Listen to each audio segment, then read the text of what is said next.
Hello friends, हम पढ़ रहे हैं फोर्थ चैप्टर प्राणी जगत। प्राणी जगत में हमने सबसे पहले पढ़ा था जगत। जगत बोलते हैं किंगडम को। किंगडम जो थे मोनेरा, प्रोटिस्टा, फंजाई, प्लांटी के बारे में हमने पढ़ लिया था। अब हम पढ़ रहे थे प्राणी जगत के बारे में। प्राणियों की संख्या 10 लाख से अधिक प्राणियों की संख्या ज्ञात है। हमने पढ़ा था कि जो प्राणी है सबसे बड़ा होता है जगत, जगत से छोटा होता है संघ। तो इस जगत को 11 संघों में विभाजित किया गया है तथा 11 संघ के नाम हमने याद करे थे। Porifera, Coelenterata, Cnidaria, Porifera, Ctenophora, Platyhelminthes, Aschelminthes, Annelida, Arthropoda, Mollusca, Hemichordata, Echinodermata तथा कोर्डेटा। हमने इन 11 संघों के नाम याद करे थे तथा हमने ये पढ़ा था कि प्राणियों को किस प्रकार से वर्गीकृत किया गया है, यानी किस किस आधार पर इनका वर्गीकरण किया गया है, कौन से संघ में रखा गया है। तो हमने पढ़ा था कि कोशिका स्तर के आधार पर किसका शरीर कोशिका स्तर का है, किसका उत्तर का, किसका अंग का, किसका अंग तंत्र प्रकार का है। फिर हमने पढ़ा था कि पाचन तंत्र किस प्रकार का है, पोषण तंत्र किस प्रकार का है, जनन तंत्र किस प्रकार का है, ये सब हमने पढ़ा था। हमने पिछली क्लास में पढ़ा था कि प्रगुहा किस प्रकार की, प्रगुहा यानी सीलोम के आधार पर हमने पढ़ा था, जिसमें देहगुहा पाई जाती है। वह देहगुहे प्राणी एनेलिडा से कोर्डेटा तक के प्राणी जो होते हैं देहगुहा पाई जाती है। देहगुहा क्या होता है? वह प्राणी जिनमें शरीर भित्ति तथा पाचन आहार नाल के बीच में मेसोडर्म उपस्थित होती है, उसे हम देहगुहे प्राणी कहते हैं। इनमें वास्तविक गुहा पाई जाती है। वो एनेलिडा से आर्थ्रोपोडा तक के सदस्य थे।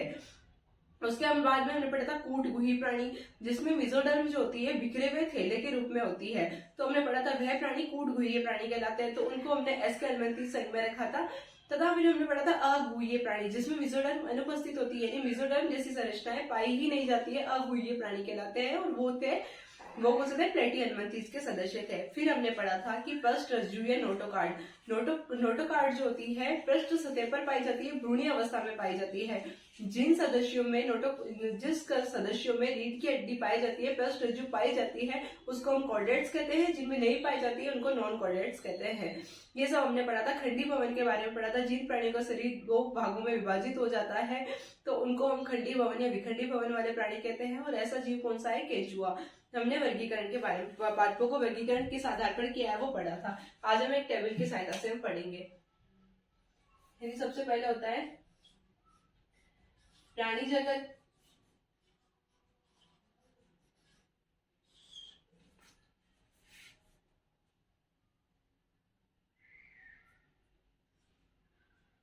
संगठन के आधार पर, यानी शरीर संगठन किस आधार का है। फिर हमें लिखना है समिति के आधार पर। हम इसको टेबल की सहायता से याद करेंगे। समिति, फिर प्रगुहा, फिर लिखेंगे संघ। तो प्राणी जगत में जो भी सदस्य होते हैं, यानी जो भी प्राणी होते हैं, उनका शरीर बहुकोशिकीय होता है, यानी बहुत सारी कोशिका से मिलकर बना होता है। तो प्राणी जगत में हम लिखेंगे बहुकोशिकीय।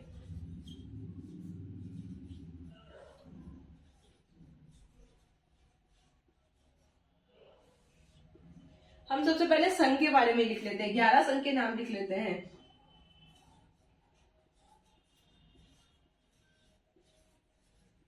पोरीफेरा, सिलेंट्रेटा, ये याद रखना पड़ेगा, सिलेंट्रेटा को ही निडेरिया कहते हैं।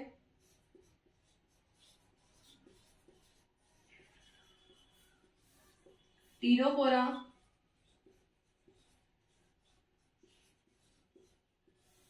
इनको इसी सीरीज में याद करना पड़ेगा। प्लेटिहेल्मिंथेस,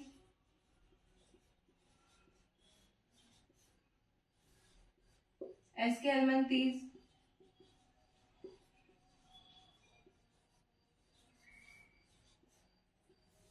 एनेलिडा,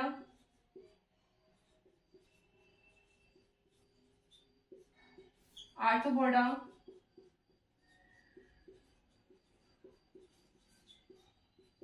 मोलस्का, इकाइनोडर्मेटा,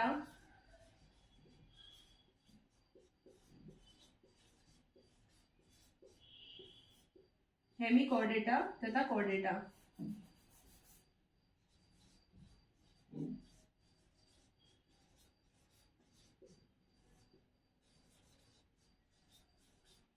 ये प्राणी जगत के 11 संघ है। ये याद रखने के लिए कि प्राणी जगत के 11 संघ है। अब हम पढ़ेंगे इनका जो शरीर होता है, इनका शरीर संगठन किस प्रकार का होता है। तो सबसे पहले हमने पढ़ा था, एक तो कोशिका किस प्रकार का शरीर संगठन होता है, एक उत्तक, अंग या अंग तंत्र प्रकार का शरीर संगठन पाया जाता है। यानी हमने पढ़ा था कि जिनका शरीर कोशिकाओं से मिलकर बना हुआ है, कोशिका प्रकार का संगठन, कोशिका मिलकर उत्तक का निर्माण करती है, जिसमें उत्तक प्रकार का संगठन है, उत्तक मिलकर समान कार्य तथा समान संरचना वाले उत्तक मिलकर अंग का निर्माण करते हैं तथा अंग मिलकर अंग तंत्र का निर्माण करते हैं। ये सब हमने पिछली क्लासों में पढ़ लिया है। तो कोशिकीय प्रकार का संगठन किसमें पाया जाता है, पोरीफेरा में कोशिकीय प्रकार का संगठन पाया जाता है। और बाकी जो जितने भी संघ है उनमें उत्तक, अंग या अंग तंत्र प्रकार का कोशिकीय संगठन पाया जाता है। तो फिर हम पढ़ेंगे समिति के आधार पर किस प्रकार से बांटा।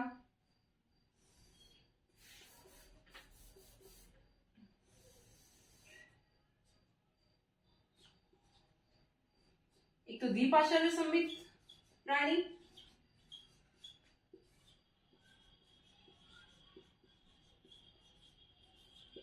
एक असममित,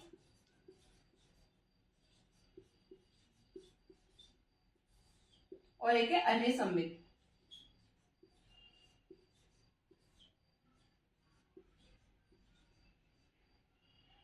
अन्य सममित प्राणी। तो हमने पढ़ा था कि एनेलिडा से लेके कॉर्डेटा तक के सभी सदस्य होते हैं वो क्या होते हैं, द्विपार्श्व सममित होते हैं। असममित होता है वो पोरीफेरा होता है तथा सीलेंटेटा या निडेरिया तथा टीनोफोरा ये सब असममित प्राणी होते हैं। तो ये हमने पढ़ लिया असममित प्राणी कौन से है। असममित प्राणी पोरीफेरा हो गया, सीलेंटेटा तथा निडेरिया अर्य सममित प्राणी हो गए, ये अर्य सममित प्राणी हो गए ये दोनों।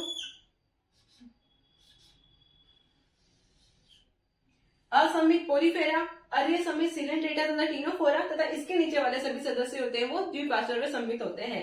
अब हम पढ़ेंगे प्रगुहा के आधार पर। प्रगुहा के आधार पर होता है, प्रगुहा के आधार पर होता है अगुहीय प्राणी जिसमें गुहा नहीं पाई जाती है, देहगुहीय प्राणी जिसमें वास्तविक गुहा पाई जाती है, तथा कूटगुहीय प्राणी जिसमें कूटगुहा जो होती है बिखरी हुई अवस्था में पाई जाती है, कूटगुहीय प्राणी। तो अगुहीय प्राणी जो था वो प्लेटीहेल्मिन्थीज था, कूटगुहीय जो प्राणी है वो एस्केहेल्मिन्थीज है तथा एनेलिडा से कॉर्डेट्स तक सभी प्राणी देह गुहा पाई जाती है। इस चार्ट के माध्यम से हम प्राणियों के वर्गीकरण के आधार के बारे में समझ सकते हैं कि प्राणियों को किस प्रकार से वर्गीकृत किया गया है। अब हम पोरीफेरा से लेकर कॉर्डेट्स तक के एक एक संघ के बारे में विस्तृत से अध्ययन करेंगे।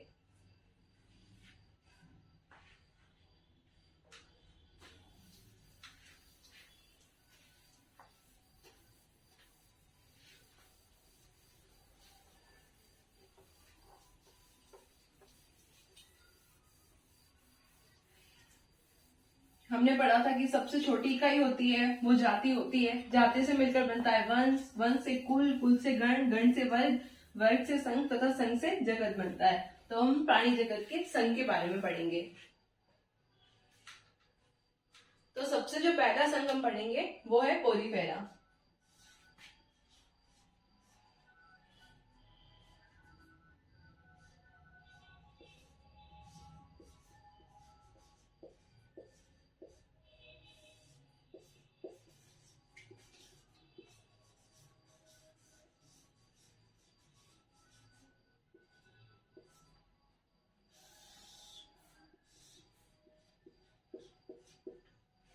तो जो पोरीफेरा संघ के प्राणी होते हैं इस संघ में मतलब पोरीफेरा प्राणी संघ में इन प्राणियों को क्यों रखा गया है, इनकी क्या विशेषता है तथा इनकी क्या विशिष्ट पहचान है, इसलिए इनको हमने पोरीफेरा में रखा। तो इनके जो सदस्य होते हैं वो अलवणीय जल में पाए जाते हैं, यानी कि ये समुद्र में पाए जाते हैं तथा एक जो स्पोंजिला नामक जाति होती है वो सिर्फ मीठे जल में पाई जाती है, वरना जो इनके सदस्य होते हैं समुद्र में पाए जाते हैं यानी अलवणीय जल में ये पाए जाते हैं। इनके शरीर पर कंटिकाएं पाई जाती है, यानी कांटे जैसी संरचनाएं पाई जाती है। इनकी एक विशिष्ट पहचान है कि इनमें कोलर सेल्स पाई जाती है, कोइनोसाइड सेल्स पाई जाती है।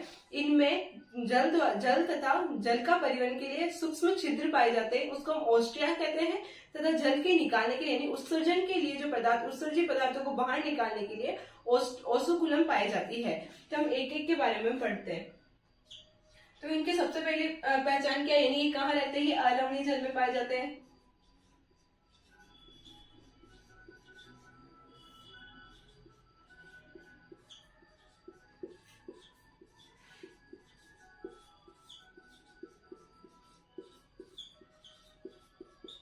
किंतु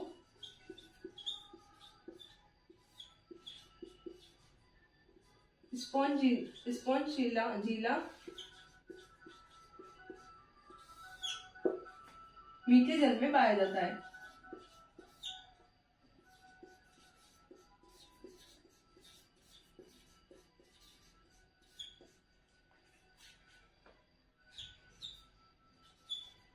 इनमें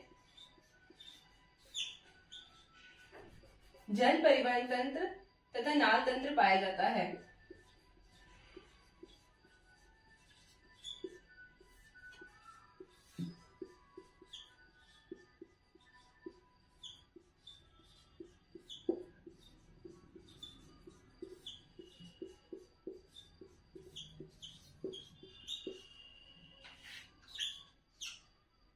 ये अलवणीय जल में पाए जाते हैं, लेकिन सिर्फ स्पॉन्जिला ऐसी जाति है जो मीठे जल में पाई जाती है।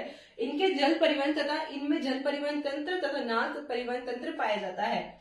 इसमें स्पंज गुहा पाई जाती है। जब हम डायग्राम देखेंगे तब मैं बताऊंगी कि स्पंज गुहा कहाँ पाई जाती है। इसमें स्पंज गुहा पाई जाती है।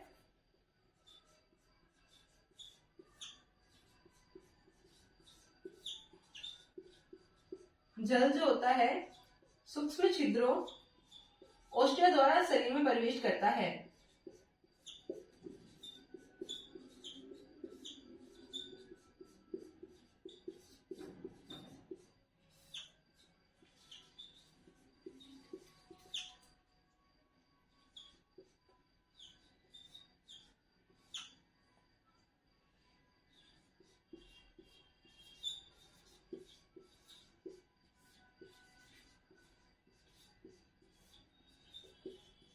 तथा ऑस्कुलम द्वारा बाहर निकलता है।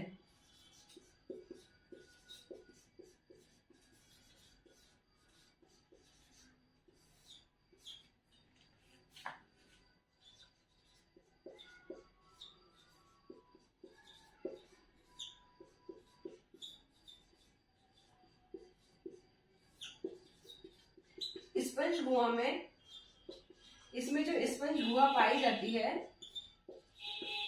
जल का, भोजन का तथा उत्सर्जी पदार्थ इसमें संग्रहित रहते हैं।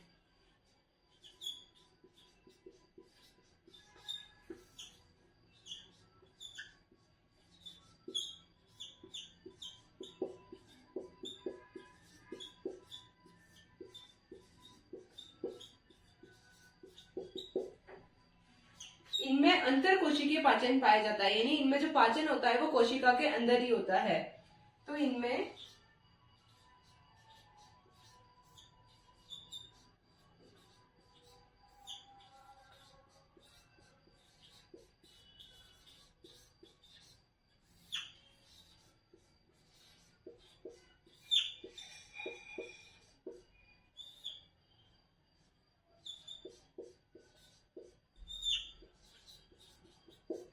इनकी एक विशिष्ट पहचान है कि इनमें कोलर सेल पाई जाती है। कोलर सेल्स को ही कोइनोसाइड सेल्स भी कहते हैं।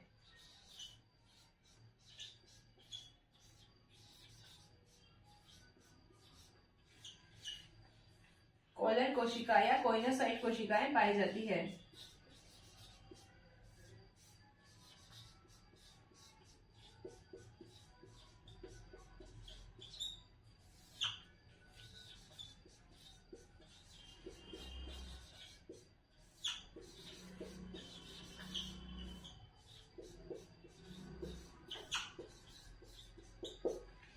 इनमें जो जनन होता है वो दो प्रकार से होता है। अलैंगिक जनन होता है वो विखंडन के द्वारा होता है, यानी शरीर जो होता है विखंडित हो जाता है तथा जो विखंडित हुआ भाग होता है उससे नया जो प्राणी होता है वो जन्म ले लेता है। तो इसमें विखंडन द्वारा जनन होता है तथा एक होता है लैंगिक जनन होता है वो युग्मकों के द्वारा होता है। इसमें दो प्रकार से ही जनन होते हैं, एक तो विखंडन द्वारा और एक लैंगिक जनन द्वारा। विखंडन द्वारा तो हो गया कायिक जनन, तथा लैंगिक जनन जो होता है वो किस प्रकार से होता है, युग्मकों के द्वारा होता है।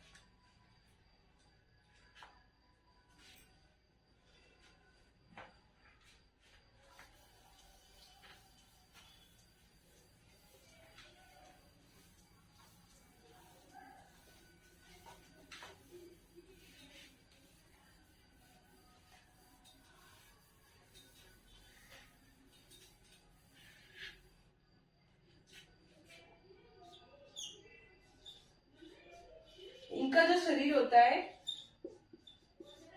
कंटिकाओं से बना हुआ होता है, यानी कि इनके शरीर पे कांटे होते हैं।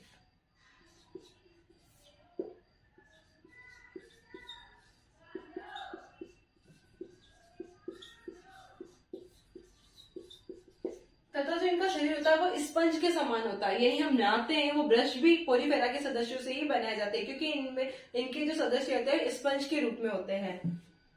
तो इनका सामान्य नाम स्पंज हो ही गया।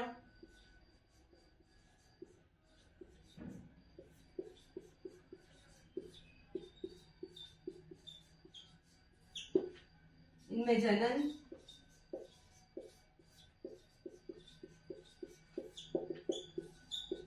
अलैंगिक जनन तो विखंडन के द्वारा, क्योंकि कायिक जनन पादपों में होता है।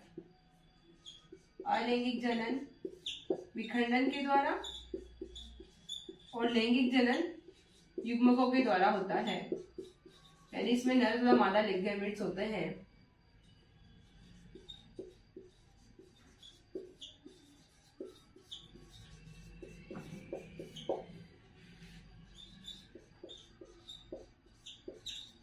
किंतु ये उभयलिंगाश्रयी होते हैं। उभयलिंगाश्रयी यानी कि जो एक प्राणी होता है उसी में ही नर भी उपस्थित होता है तथा उसी में ही मादा भी उपस्थित होती है।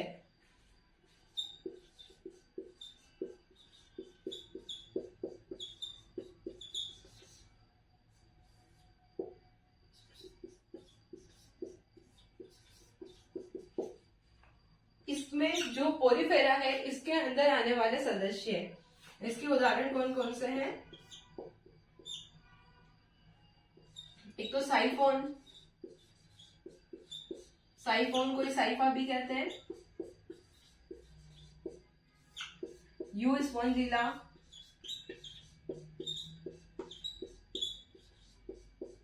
इसको बाथ स्पंज भी कहते हैं, क्योंकि जो नहाने के जो ब्रश होते हैं वो इन्हीं को बनाया जाता है, इनको निकाल कर सुखाकर फिर इनसे बनाए जाते हैं, तो इसको हम बाथ स्पंज भी कहते हैं।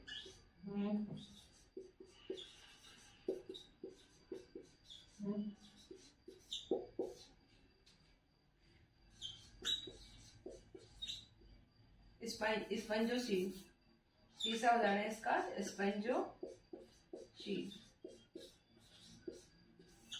ये इसके उदाहरण है, यानी पोरीफेरा के बारे में हमने पढ़ लिया। पोरीफेरा में किस प्रकार का इनका शरीर होता है, इसमें कंटिकाएं पाई जाती है, जल जो इनमें प्रवेश होता है वो सूक्ष्म छिद्रों ओस्टियो द्वारा प्रवेश होता है तथा जो बाहर निकलता है वो ऑस्कुलम द्वारा निकलता है, तथा इनमें एक स्पंज गुहा पाई जाती है जिसमें जल तथा उत्सर्जी पदार्थ तथा भोजन का संग्रहण होता है, वहां पे भोजन संग्रहित रहता है। अब हम इसके डायग्राम देखकर फिर वो अच्छे से समझते हैं।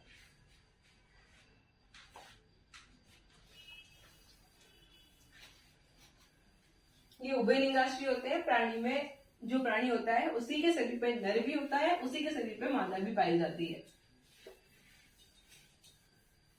हम इसके सदस्य साइफोन का स्ट्रक्चर बनाते हैं।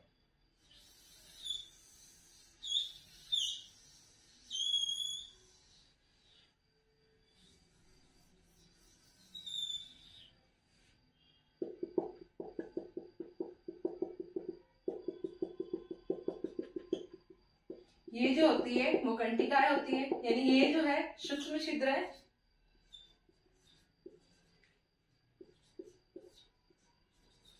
सूक्ष्म छिद्र जिनसे जल प्रवेश होता है। जल प्रवेश किससे होता है? ओस्टिया द्वारा। तो यह है ओस्टिया, कंटिकाएं हैं इसमें जो सतह बनाती है बाहरी।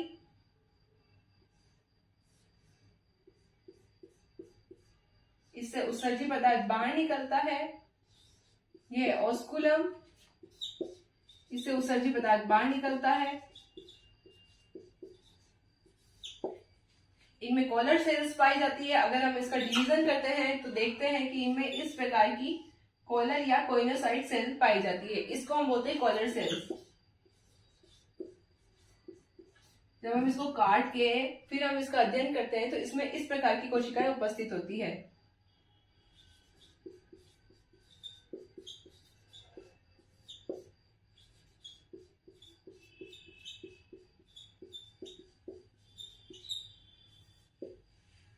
ये एक डायग्राम है साइकोन का।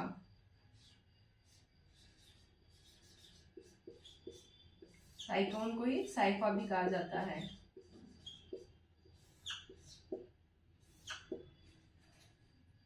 तो आज हमने पोरीफेरा के सदस्य पोरीफेरा के बारे में अच्छे से अध्ययन करा है। अब हम नेक्स्ट क्लास में सिलेंट्रेटा या नीलेरा के बारे में पढ़ेंगे।